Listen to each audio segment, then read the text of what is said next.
Alright, very challenging songs. Ating po mga narinig. I hope sa atin palayanda yung ating mga puso po. Tumayo tayo lahat. Buksan po natin ang ating mga Biblia. Dito po, once again in Luke chapter number 8. Now this is the continuation of our preaching this morning about demon possession. Amen.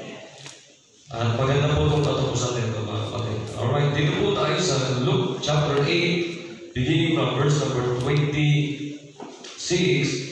And then magtatapos po tayo dito po sa verse number 35. Ako na lang po magbabasa, please. Habang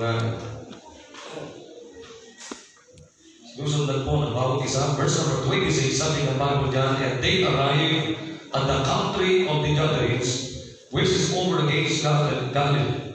And when they went forth to land, there met him out of the city a certain man, he said, which had devils long time, and wear no clothes, walang damit, tagal lang sila sa liban, neither abode in any house, hindi nakatira sa takat bahay, but in the tombs, nakatira po sa cemetery. When he saw Jesus, he cried out and fell down before him, and with a loud voice said, what have I to do with thee, Jesus, the Son of God Most High? I beseech thee, torment me not. For he had commanded the unclean spirit to come out of the man, for oftentimes it had caught him, and he was kept bound with chains and fetters, and he brake the bands, and was driven of the devil into the wilderness. And Jesus asked him, saying, what is thy name? And he said, Legion, because many devils were entered into him. And they besought him that he would not command them to go out into the deep. And there unheard of many swine feeding on the mountain. And they besought him that he would suffer them to enter into him. And he suffered them. And they went the devils out of the man and entered into the swine. And the herd ran violently down a steep place into the lake and were choked. And when they that fed them saw what was done, they fled and went and told it in the city and in the country. Then they went out to see what was done, and came to Jesus, and found the man, out of whom the devils were departed, sitting at the feet of Jesus, clothed in his right mind. And they were afraid. Respect. Bilang Diyos, salamat po sa hapon po ito, Panginoon. Salamat sa ginawa niyo po sa amin. Simula pa ng umaga hanggang ngayong hapon. And God, please bless us, make us humble. At kung meron pa po kayong nasusubukan, nakikita sa aming po mga puso at isip, anumang karamihan kasalanan, o Diyos, patawarin niyo po kami. Pagpalain niyo po ang inyong salita, Panginoon, sa pangalan ni Jesus. Amen. Please be seated. Now again, kanina umaga, pinaliwanag ko po sa inyo what is demon possession. Amen. Okay. Makinig kayo kasi hindi firman ito mga kapatid. Alam niyo, bihira po na makapakinig kayo ng mga Baptist churches na nag-preach po tungkol sa mga bagay nito. Amen. Pero gusto ko po, kaya siniris ko po sa inyo itong lesson na ito sapagkat, alam niyo po, ang gawain po ng diablo sa mundo nito ay palalan ng palalan. Sabi ng Biblia dito sa 2 Timothy 3:30, but evil men and seducers shall wax worse and worse, deceiving and being deceived. Amen. Yan po, kaya makita nyo kanina, inisa-isa ko po sa inyo kanina umaga, ano po yung mga instrumento ng diablo para i-possess mga kapatid ang sino-sino mga tao. Yung sinabi ko sa inyo kanina, lumalago at lumalala yung satanic activities sa bundok ito, Tignan nyo po, dumadami yung kulto, dumadami po yung tinatawag na charismatic movement, nakikinig po tayo. Lumalala yung tinatawag na mga music natin, yung mga rock and rolls, tapos contemporary music, and then andyan yung drugs, nandyan yung mga vices, yung alcohol, yung cigarettes, nandyan yung mga gambling, nandyan po yung pong tinatawag na pornography, activities and homosexualities, so on and so forth. Napakarami po mga instrumento at mga galamay ng diablo para palaguin po at mag-increase yung pong trabaho, activities ng diablo. Amen? Amen. So, ano nyo, ang demon possession ay hindi naman po yung papasok yung mga demonyo, mga evils, mga demons sa isang tao, kundi the fact that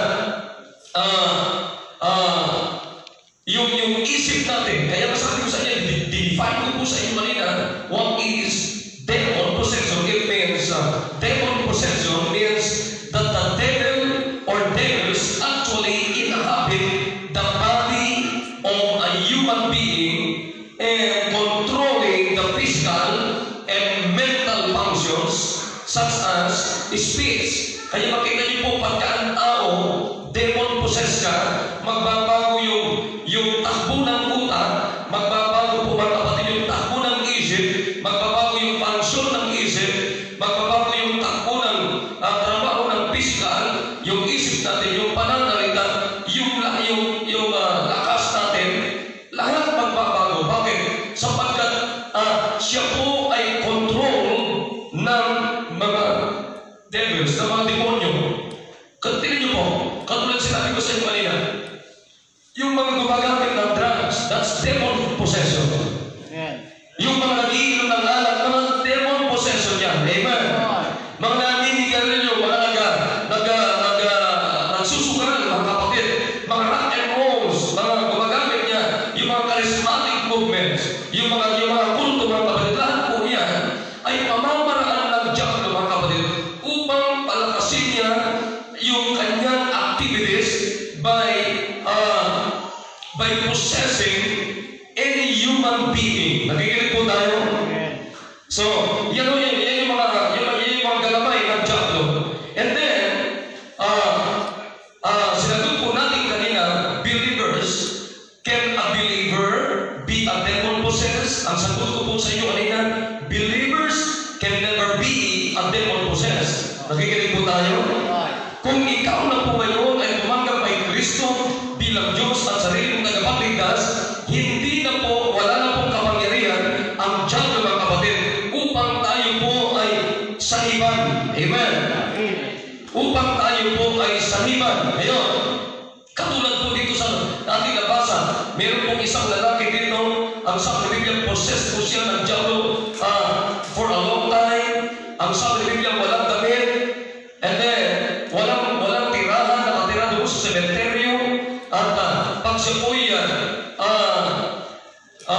pinupulubutan o tinatalikan ng kadena o panali, mga kapatid, ay kanyang pipigtasin, pinipira-piraso niya, ginugutay-gutay niya, wala pong makatain sa kanya, sa Biblia. And then isang araw nagkasal po itong lalaking ito at umalis po yung mga demon sa kanya. Ang sabi ni Biblia, pagkatapos siya makasal, saan po siya nasumpungan? Ang sabi ni Biblia, sitting at the feet of Jesus, clothed and in his right mind. Amen. May damit na siya, wala na sa sementeryo, mga kapatid, nakaupo na siya sa paanan ni Kristo, nakikinig na siya kay Kristo, matino na po ang isip. Na patutunayan niyo po sa inyo, punta natin yung mga verse na ito, kanina pinuntahan po natin kanina, kaya naniniwala po tayo, mga kapatid, na pag tinanggap na natin si Kristo, wala na pong kapangyarihan ang diablo na tayo po'y salipan ulit. Pero liliwanagin ko yan, mga kapatid. Bigyan ko muna kayo ng mga talatang panghahawakan po natin. Amen? Sabi na Biblia dito, sa 1 Corinthians in chapter 6, verses 19 and 20, sabi niya, 1, know ye not that your body is the temple of the Holy Ghost, which is in you, which ye have of God, and ye are not your own. Amen. So maliwanag dito, mga kapatid, na pag tinanggap na natin si Kristo, hindi maging tayo mismo, hindi na natin pag-aari ang katawang ito, ang buhay nito, kundi ang Diyos na po ang nagmamayari, sapagkat ang nakatira dyan ay walang iba kundi banal na Espiritu. Banal na ito, banal na Espiritu, hindi po evil spirit, but Holy Spirit. Kaya sabi ni Biblia, for ye are bought with a price, therefore glorify God in your body and in your spirit, which are God's. Maliwanag po, amen.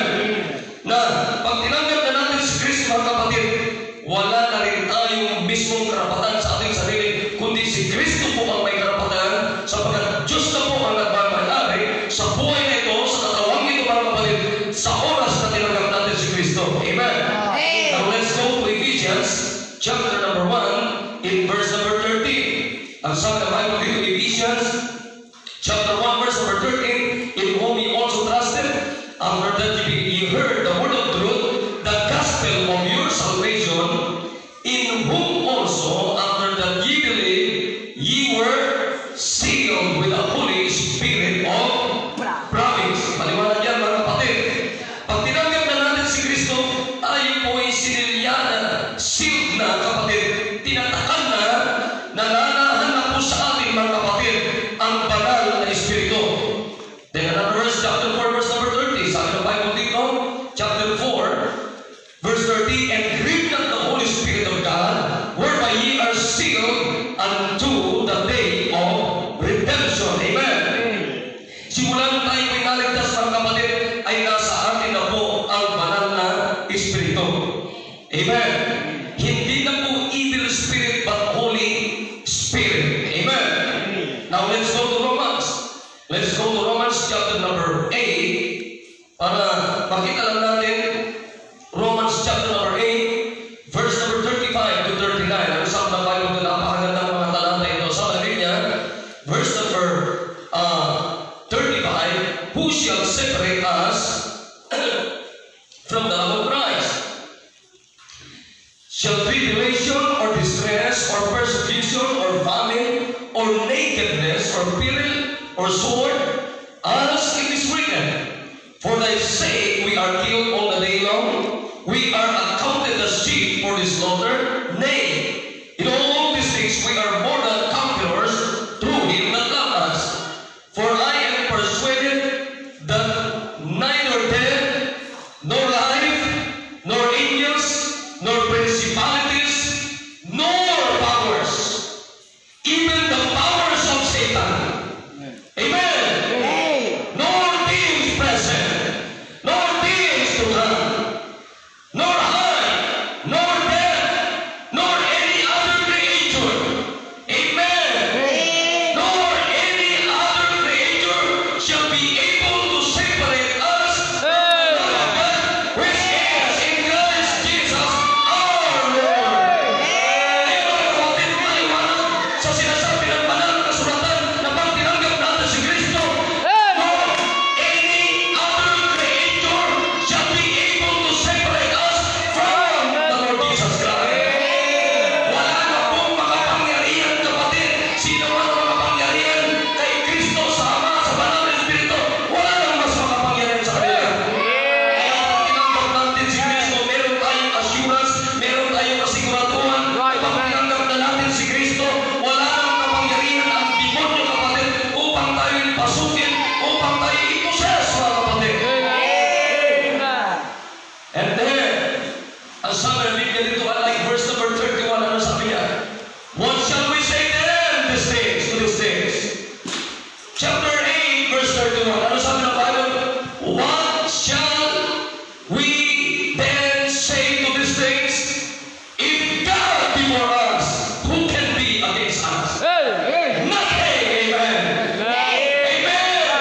Kapatid, kung walang kapangyarihan ng demonyo pagdating na kay Kristo na po tayo. Yung pong persona na sa atin, walang mas makapangyarihan, mga kapatid, sa Holy Spirit na nasa atin. Yeah. That's right. Tandaan niyo po yung mga talatang yan. And then, once again, let's go to John. John chapter 10. Wow! Magandang talata po ito. John chapter 10. Ano sabi ng Bible dito? My sheep, verse number 27. My sheep hear my voice.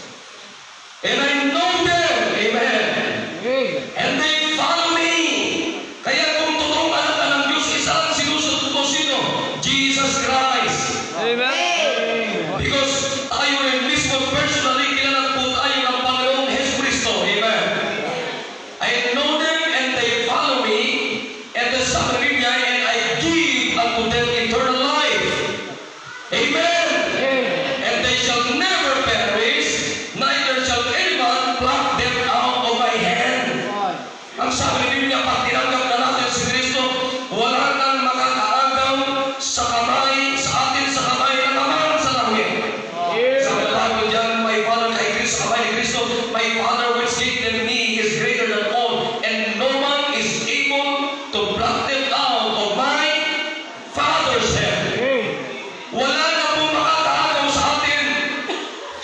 kamay ni Kristo sa kamay ng Ama kapatid, sapagkat ang sabi ng Biblia, I and my Father are one.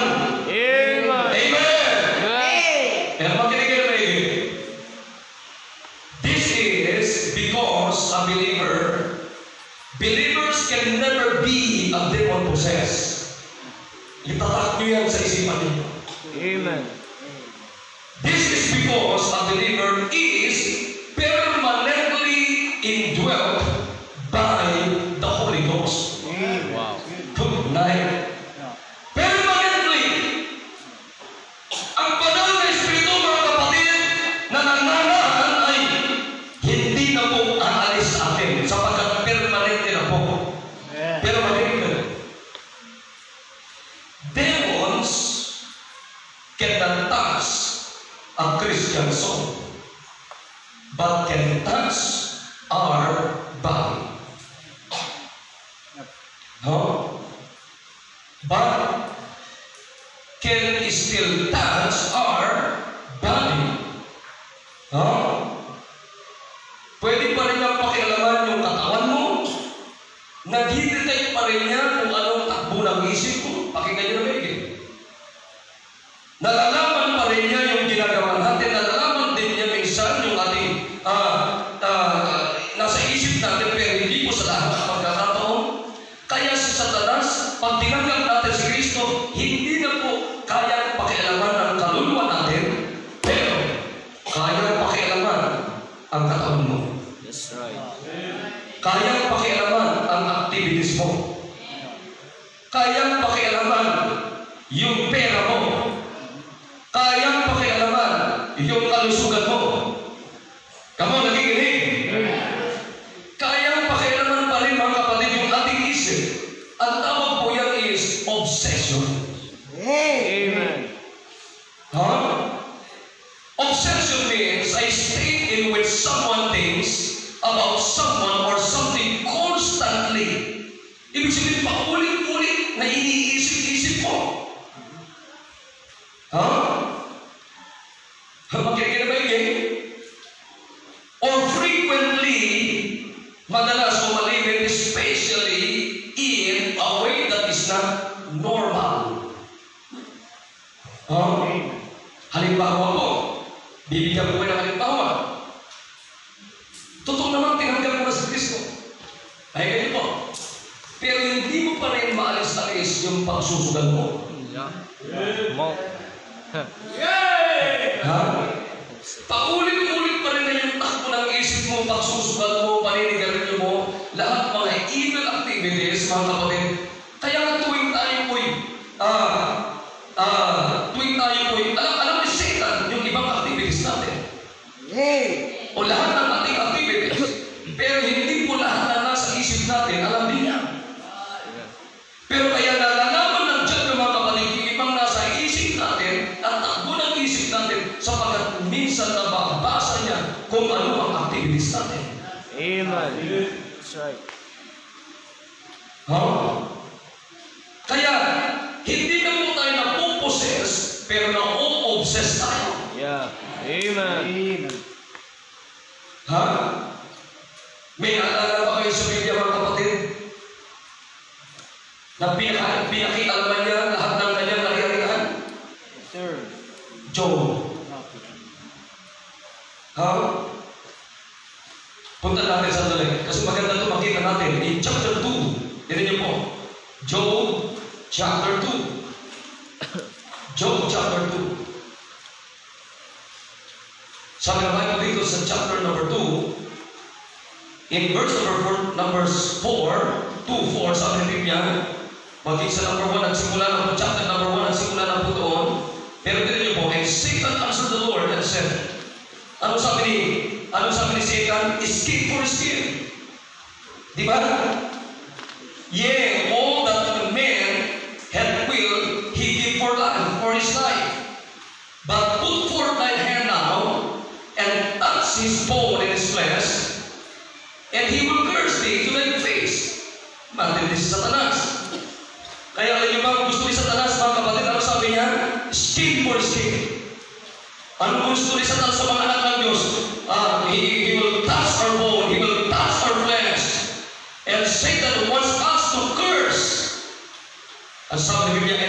said unto Satan, sagot ng Panginoon kay Satan, alright, behold, he is in the hand, but save his life. Pag sinabi ng Diyos, sige, gawin mo yung gusto mong gawin, pero huwag mong pakialaman yung kaluluwa niya.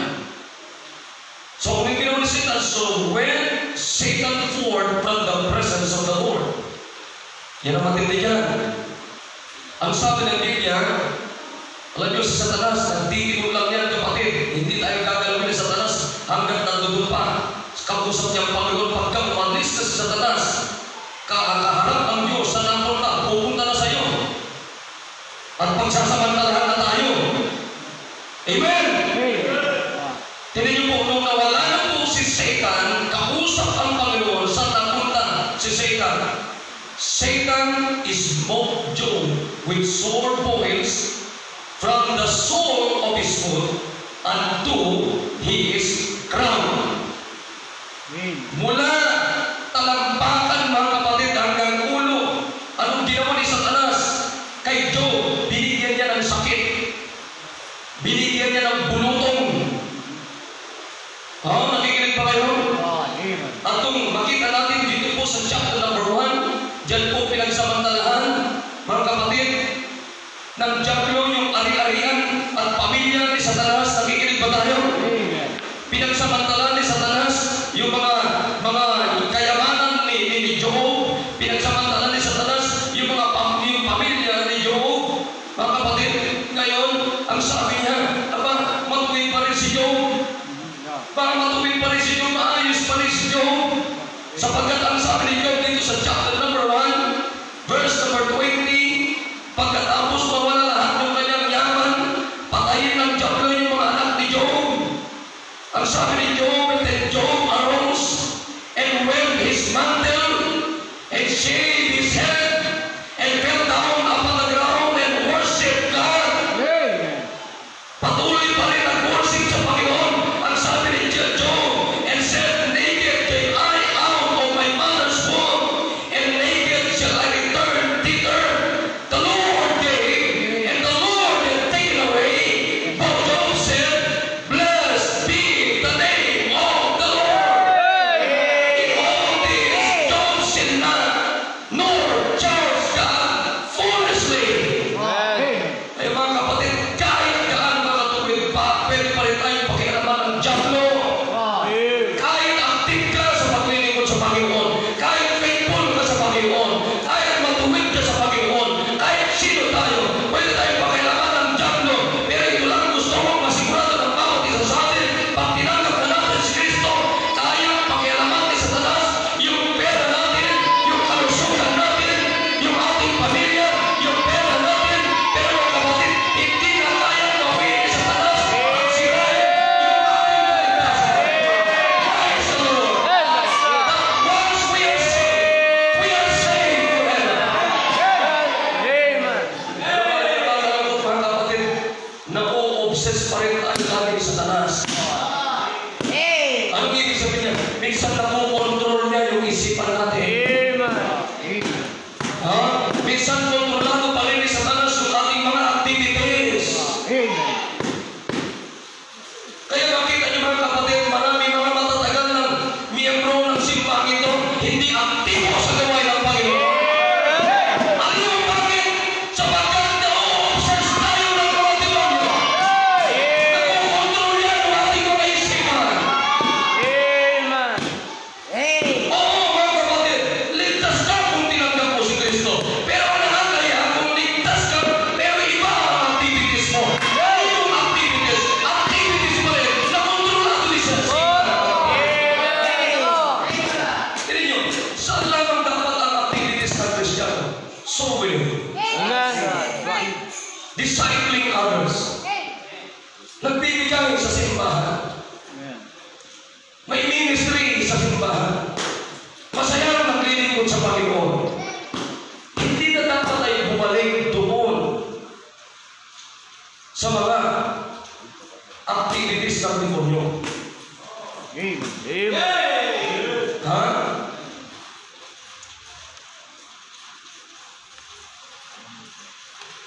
Kaya tayo pakialaman. Alam niyo ba yun? Tignan niyo, minsan, tignan niyo Ang ganda-ganda naman ang preaching. Nabibless ka ng iba, pero bakit yung iba hindi nabibless? Oh, yeah. Amen. Hey! Kasi, makinig kayo, nababasa ni Satanas yung ating isip. Yeah. Amen. Alam ni Satanas ang activities ng bawat isa. Araw-araw. Kaya makita niyo minsan, sabi ng Panginoon sa mga disipulo niya, bakit hindi niyo kaya mag-cast out? Ha? Kasi mahina yung pananampalataya. Bakit mahina yung pananampalataya? Ibig sabihin, mahina mga kapatid, yung fellowship ninyo, yung activities ninyo sa Panginoon. Amen. Ay pambira, kung maranasan nyo ng mag-cast out, ay pati ako na ilang beses ako nagka-cast out. Ha? Kaya pag ako nagka-cast out, hindi ko hinahawakan. Mas maganda may nagahawak. Una, para hindi ako masasapak, sila masasapak. Yay! Mautang, natawag ako ng demonyo yan. Ha? Pero kamakailan, di ba? Noong Huwebes, hindi naman malaki si Tess. Malayo naman malaki si Laika. Oh? Alahati, sabi ni Brando. Pero may hawak dito. Hawak ni Manong dito. Hawak ni Mac dito. Hawak ni Brad David dito. Hawak ni Brad Amado dito. Hawak ni Glenn yung katawan. Pero pagka gumanon siya, mga kapatid, nagwala. Di ba, Brad Amado? Wala yung lakas ni Brad Amado. Dahil napakalakas na yan si Brad Amado. May power siya. Yung mga naunang pinag-aralan, alam nyo si Satanas, minsan binaba sa kanya. Ito. Alam ko plano nito. Hindi naman mag-a-attend sa Huwebes. Na.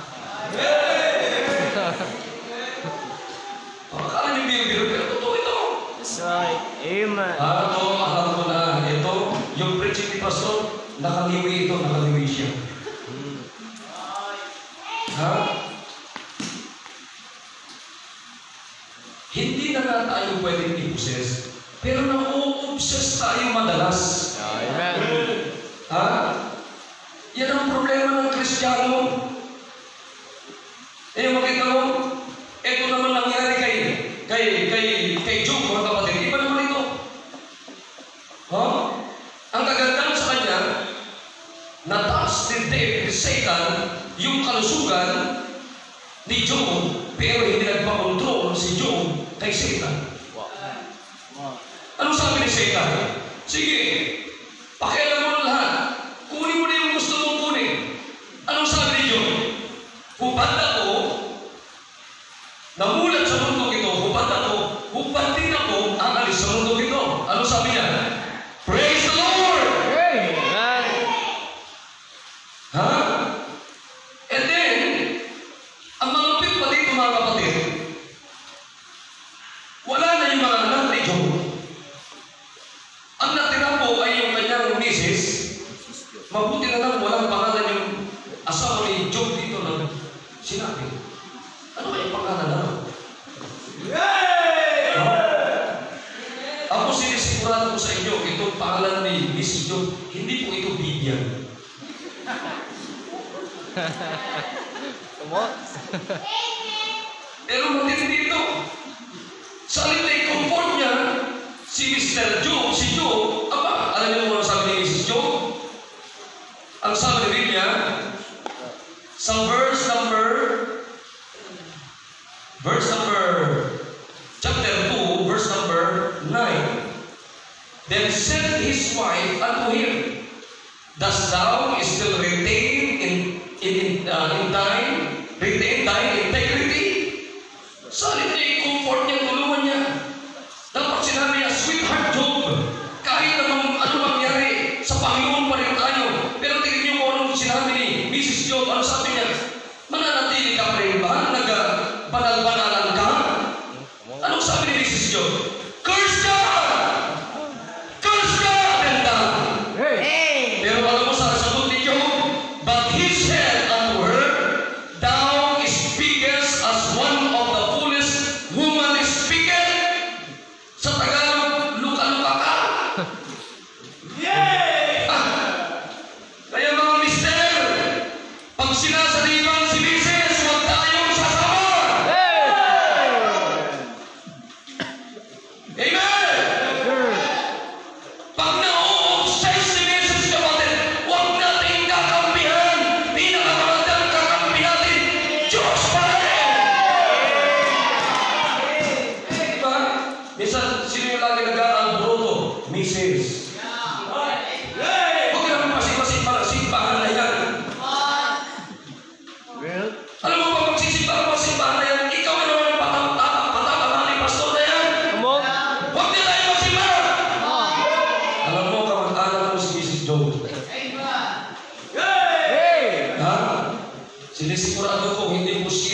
pangalan na itong Job, this is Job nito.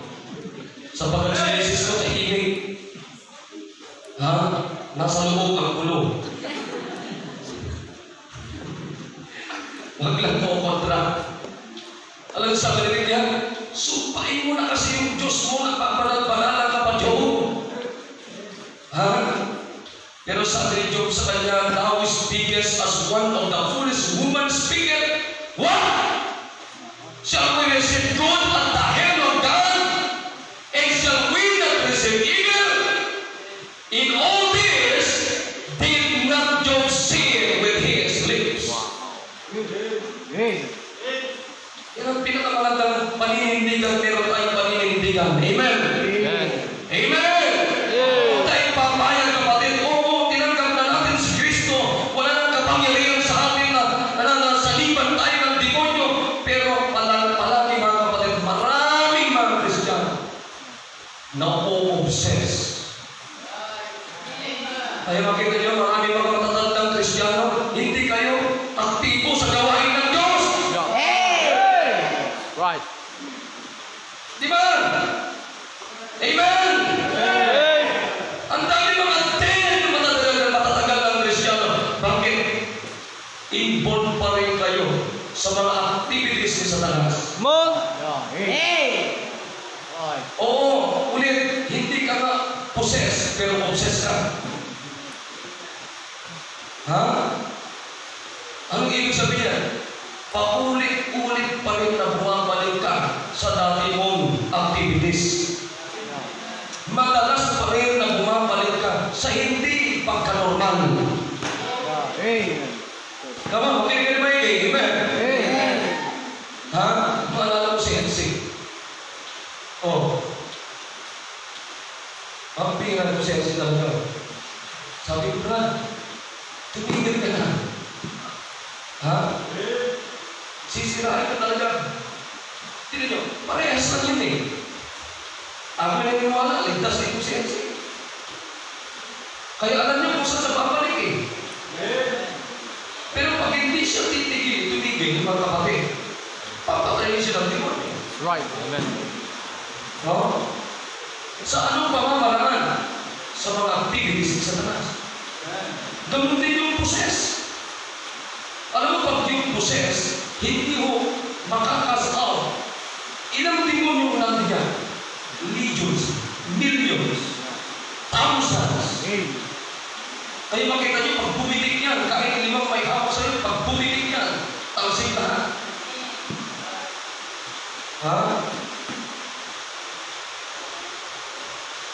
At alam niyo, bumalik si NC, ayan, makaliwalas na ang kanyang tsura. Amen. Dati sabi ko, pag-biro ko siya na ba talaga ito? Siya na ba ito? Alam niyo, kahapon, ay nung Webes ko na process, na dinala din ng kapatid. Ay grabe, nung kumakanta kami ng There's Power in the Blood, nagwawala. Mamaya-maya, nakailang-kanta na kami. Tapos mamaya-maya, sabi ko, sige, ayaw pang tumigilan. Pray mo na ako, nag-pray ako. Mamaya nakikita ko kasi, tuwing makikita niya ako, sabi niya, tinatakpan niya yung mukha niya, ayaw niya makita, ayaw niya tumingin sa akin, sabi niya, tumingin niya sa akin. Ayaw ko sa'yo. Tapos nung nag-pray lang ako, kapag kasi nasa isip ko, pag hindi ka umalis, siguro nabasa niya yung isip ko ng mga demonyo. Sabi ko, pag hindi ka umalis yan sa babae niya, kakantahan ka namin ng This Power in the Blood 24 hours. Yes. Sabay umalis pagkatapos mag-pray. Mamaya ginagano na niya yung itsura niya. Tapos, Tess, sabi ko, naririnig mo ba ako? Opo. Samantala mo muna, Tess, sabi ko, naririnig mo ba ako? Ayaw siya. Pero nawala na ba? Sinimantala ko sinira, pinahandian ko, tumanggap sa Panginoon. Tapos nagpukwento na siya. Tapos Webes, pagkatapos ng service, tinanong ulit ko sa tindahan, sabi ko, Tess, natanda ko ba yung mga pangyayari at nung tinanong dito, sabi niya hindi ko. Ibig sabihin, black out siya. Wala siya sa normal na pag-iisip. How always na lahat kayo makakita mo?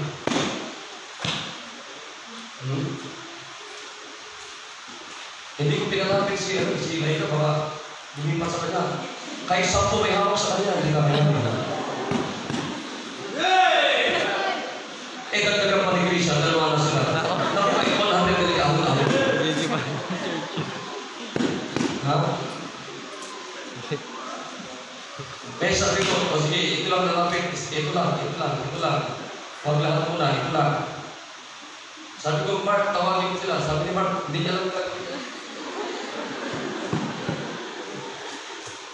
Abi, hindi mo, nakakakabatid talaga eh. Huh? Eh, lalo na sila, ika na pag nagpusa sa di, pagbabalikan mo na lang.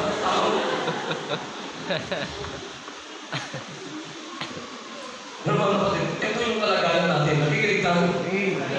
Hindi na po tayo kayang i-possess ni Satanas once na ibig ka pa iligtas. Pero, na-o-obsess pa rin tayo kasi nakakapasa si Satanas, nakakapasa niya yung isip natin, yung action natin. Hindi na po kaya pakialaman ni Satanas yung ating kahuluan. Pero kaya pakialaman yung ating katawan. Yung ating pera. Nakikinig? Huh? Pero yung kaluluwa natin, once naligtas na tayo, hindi na po kayang pakialaman ni Satanas yun. Kaya ngayon, mga kapatid, ang sabi ng Biblia, John 4:4, 1 John 4:4, ye are of God, little children, and have overcome them. Sino them? Satan. Please, mga members, nakikinig tayo mga anak ng Diyos. Kaya natin i-overpower si Satanas. Alam niyo kung bakit? Because greater is He that is in you, the Holy Spirit, than he that is in the world. Sino yun? Satan. Amen. Kaya sa Biblia dyan, mga kapatid, Romans 8:31 yung binasa natin kanina, what shall we then say to those things, to these things, if God be for us, who can be against us? Kapatid, wala na pong mas powerful sa Diyos natin kahit sino nang galing na demonyo, galing sa kanya, kapatid, kahit si Satan, kahit yung mga devils, hindi na niya kayang i-overpower pakialaman yung ating kaligtasan. Ako sa tayo, kaya dapat maging yung mga activities natin, huwag tayong pumayag na pakialaman ni Satan. Bakit? Mga ligtas na po tayo. Ngayong hapon, mga kapatid, ayun, nakita niyo po, marami na natutunan sa ating lesson na ito. Dito po nagtatapos ang ating pong lesson tungkol sa doctrine of Satan. But I hope, simula hanggang ngayon, marami na natutunan. Amen. Ngayon, gumawa tayo ng desisyon sa Panginoon at tayo po'y magpasalamat sa Panginoon. Tumayo po tayo na.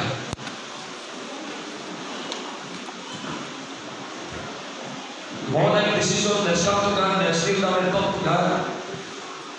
Magpasalamat tayo sa Panginoon. Once we are saved, we are saved forever. At wala na pong power, kapangyarihan ng diablo na tayo po'y saliman o i-possess. Kaya dapat ang pagsikapan natin sapagkat tayo po'y naniniwala na hindi naman po lahat ng nasa isip natin ay kayang pasagin ng diablo. Pero minsan nababasa po ng diablo, depende po sa ating mga activities. Kaya minsan po madalas, maraming mga anak ng Diyos na o-obsess ng diablo.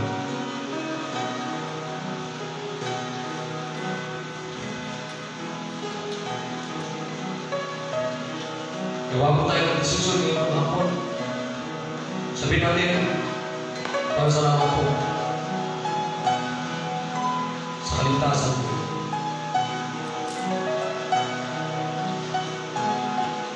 At ngayon, hindi na ako mag-involve sa activities ng Satanas.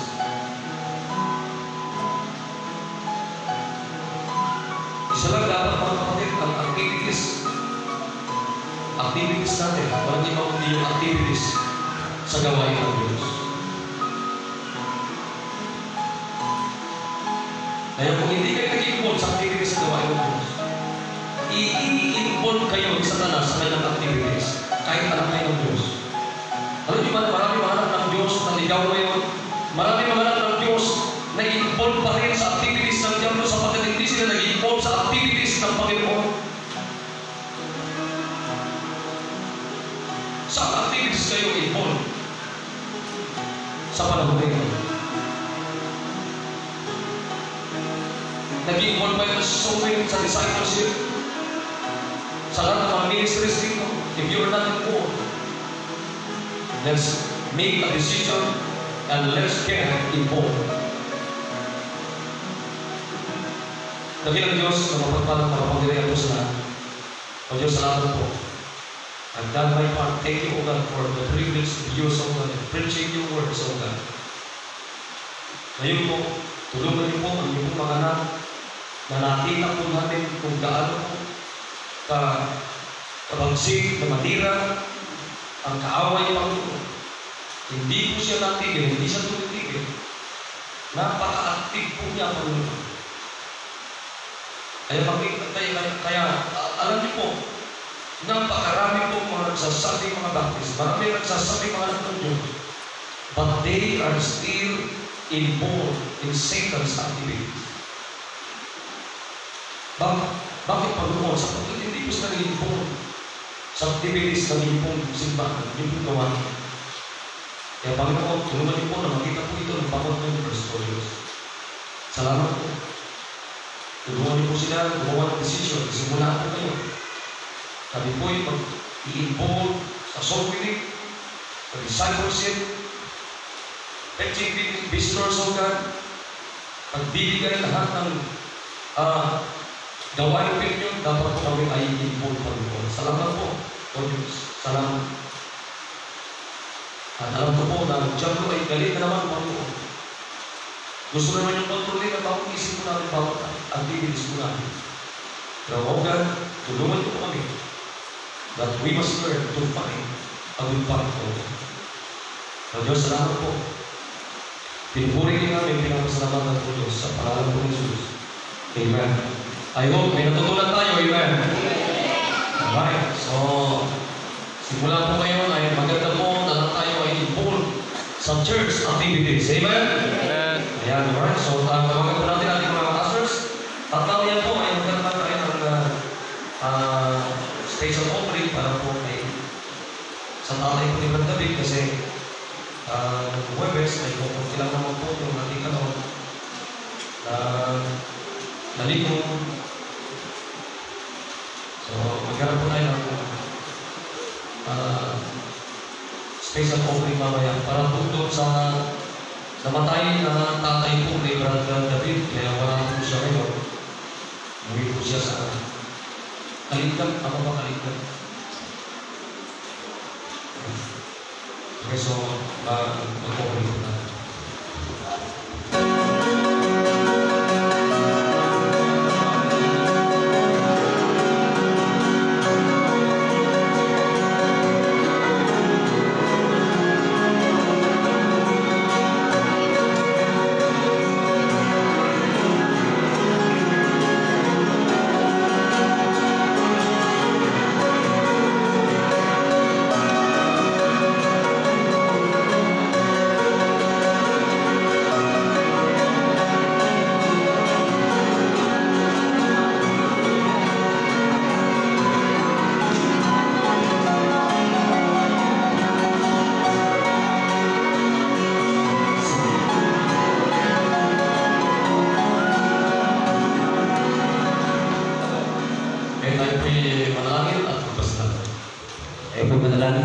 Dakilang Diyos, mapagkiraan sa lahat. Salamat sa Panginoon sa pag-araw sa hapon ito. Salamat sa pagpili sa amin sa buong hapon. Salamat po Panginoon sa aking kapagiging habang sa doktrina sa David po Panginoon. At salamat sa pag-ingat sa buong hapon. At dadako po kami sa pagbibigay Panginoon at papalayan po ang sa naming maliligaw sa hapon ito upang gagamitan kasi yung dakilang gawain sa pagpatuloy ng pupunay, pagpatuloy ng pagbigay at gawin po Panginoon ang hindi pa po na natutong pagbigay ay bigyan po sila ng marambot ng puso o pang pagbigay po naman. At patawag po sa pagkasala po ang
mga pianist natin.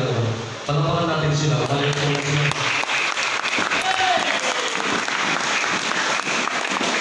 Sababi natin sa ano mga agapaw? Mga 425. Advance pa yan ang isang araw yung umasan natin. Pero tayo bisita natin po yung bisita natin. Hindi natin nakita kanila. So, paano na kayo? Mag-join ko na kayo sa meeting ng bawat grupo yung saan tayo kasama ng grupo. Sabi niyo po yung mga bata para hindi sila patakbo-takbo. Okay, so Tuesday ay Wednesday, Thursday, huwag niyo makalimutan ang ating service. Amen? Yung Sabado, and then Linggo, and then mag-involve tayo lahat, mula sa atin hanggang sa inyo. Involve tayo sa church activities. Amen? Amen. Huwag tayo mag-involve sa activities ng tadyang ng Oro. Hindi na tayo para doon, para sa Panginoon na tayo. Amen? Okay, kumain po tayo ha? Bago tayo magbukas sa panalangin, ano yun? Awin natin yung 23. Awin natin yung 23 sa ating mga hymnal song. My sins are gone. Amen? Amen!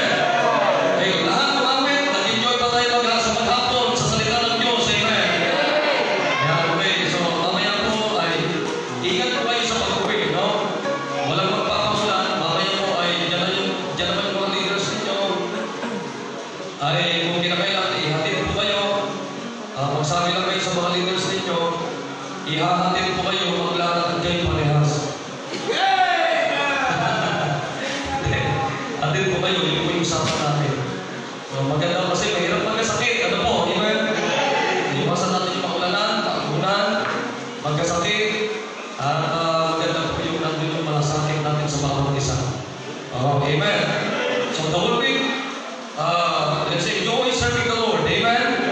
Let's enjoy serving the Lord. Maganda na nag-enjoy tayo ng maglingkod sa Panginoon at ang Diyos naman ay naglilingkod na siyang pinaglilingkuran natin. Amen! Okay, kapitin po natin ito. Amen.